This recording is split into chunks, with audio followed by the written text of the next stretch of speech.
Good morning students, मैं Govind Gupta target coaching centre पर आपका स्वागत करता हूं। इस वीडियो में हम भौतिक विज्ञान के ऐसे महत्वपूर्ण प्रश्नों को लेकर आए हैं जो इस बार बोर्ड परीक्षा में आने ही आने हैं। अपवर्तन किसे कहते हैं? जब प्रकाश की किरणें एक पारदर्शी माध्यम में प्रवेश करती है तो दोनों माध्यमों को अलग करने वाले तल पर अभिलंबवत आपाती होने पर बिना मुड़े सीधे निकल जाती है, परंतु तिरछी आपाती होने पर वे अपनी मूल दिशा से विचलित हो जाती है। इस घटना को प्रकाश का अपवर्तन कहते हैं। जब प्रकाश की कोई किरण विरल माध्यम से सघन माध्यम में प्रवेश करती है तो दोनों माध्यमों के पृष्ठ पर खींचे गए अभिलंब की ओर झुक जाती है, और जब किरण सघन माध्यम से विरल माध्यम में प्रवेश करती है तो अभिलंब से दूर हट जाती है। लेकिन जो किरण अभिलंब के समांतर प्रवेश करती है उसके पथ में कोई परिवर्तन नहीं होता, अर्थात अभिलंब की ओर तब प्रकाश की किरण झुकती है जब वह विरल से सघन माध्यम में प्रवेश करती है।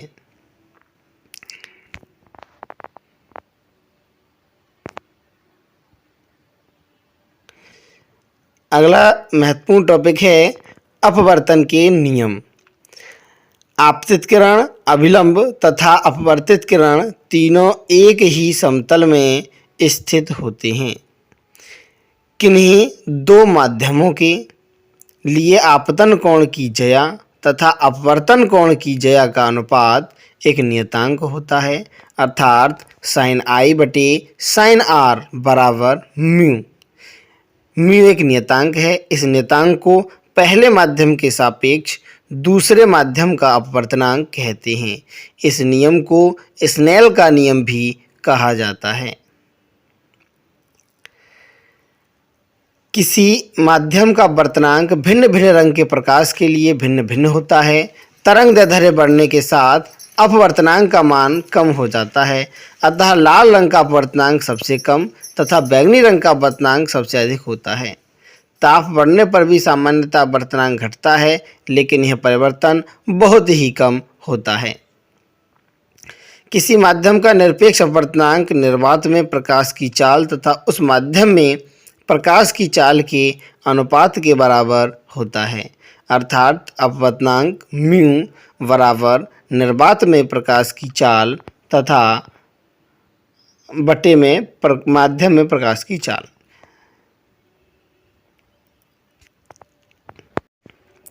अगला महत्वपूर्ण टॉपिक है अपवर्तनांक के कारण घटित घटनाएं। द्रव में अंशतः डूबी हुई सीधी छड़ टेढ़ी दिखाई पड़ती है। तारे टिमटिमाते हुए दिखाई पड़ते हैं। सूर्योदय के पहले एवं सूर्योदय के बाद भी सूर्य दिखाई देते हैं। पानी से भरे किसी बर्तन की तली में पड़ा हुआ सिक्का ऊपर उठा हुआ दिखाई पड़ता है। जल के अंदर पड़ी हुई मछली वास्तविक गहराई से कुछ ऊपर उठी हुई दिखाई पड़ती है। नेक्स्ट टॉपिक है परावर्तन। जब कोई प्रकाश किरण एक माध्यम से चलकर दूसरे माध्यम की सतह से टकराकर वापस उसी माध्यम में लौट आए तो यह घटना या क्रिया प्रकाश का परावर्तन कहलाती है। अगला महत्वपूर्ण टॉपिक है परावर्तन के नियम। नंबर 1, आने वाली किरण अर्थात आपाती किरण, परावर्तित किरण अर्थात जाने वाली किरण और अभिलंब तीनों एक ही तल में होते हैं। नंबर 2, आपतन कोण परावर्तन कोण के बराबर होता है, अर्थात I बराबर R। इसका मतलब है कि जितने कोण पर कोई प्रकाश की किरण आईने पर गिरेगी उतने ही कोण से गिरने के बाद वापस चली जाएगी। नंबर 3, परावर्तन की क्रिया में प्रकाश की आवृत्ति तथा चाल परिवर्तित नहीं होती, अर्थात प्रकाश की ऊर्जा कम नहीं होती। नंबर 4, दूसरे नियम से कहा जा सकता है कि आपतन कोण शून्य हो तो परावर्तन कोण भी शून्य होगा। इस स्थिति में प्रकाश जिस मार्ग से आता है उसी मार्ग से वापस चला जाता है। यह हम इस प्रकार कह सकते हैं कि अवलंबवत आपतन की स्थिति में प्रकाश अपने मार्ग से परावर्तित हो जाता है। कुछ व्यवहारिक उदाहरण हैं। जब हम आईने में अपना चेहरा देखते हैं तो हमारे चेहरे से प्रकाश चलकर आईने पर गिरता है और प्रकाश आईने से परावर्तित होकर वापस उसी मार्ग से लौटकर नेत्र की रेटिना पर गिरता है, जिससे हमारा चेहरा दिखाई देता है। मोटरसाइकिलों, ट्रकों, बसों में ड्राइवर के पास लगे साइड मिरर में भी यही क्रिया होती है, अर्थात पीछे की या बगल की वस्तुएं परावर्तन के कारण ही दिखाई देती हैं। नेक्स्ट पॉइंट है पूर्ण आंतरिक परावर्तन। यह एक प्रकाशीय परिघटना है जिसमें प्रकाश की किरण किसी माध्यम के तल पर ऐसे कोण पर आपतित होती है कि उसका परावर्तन उसी माध्यम में हो जाता है। इसके लिए आवश्यक शर्त यह है कि प्रकाश की किरण अधिक अपवर्तनांक के माध्यम से कम अपवर्तनांक के माध्यम में प्रवेश करे, अर्थात सघन माध्यम से विरल माध्यम में प्रवेश करे तथा आपतन कोण का मान क्रांतिक कोण से अधिक हो। प्रकाशीय तंतुओं का कार्य पूर्ण आंतरिक परावर्तन के सिद्धांत पर ही आधारित होता है।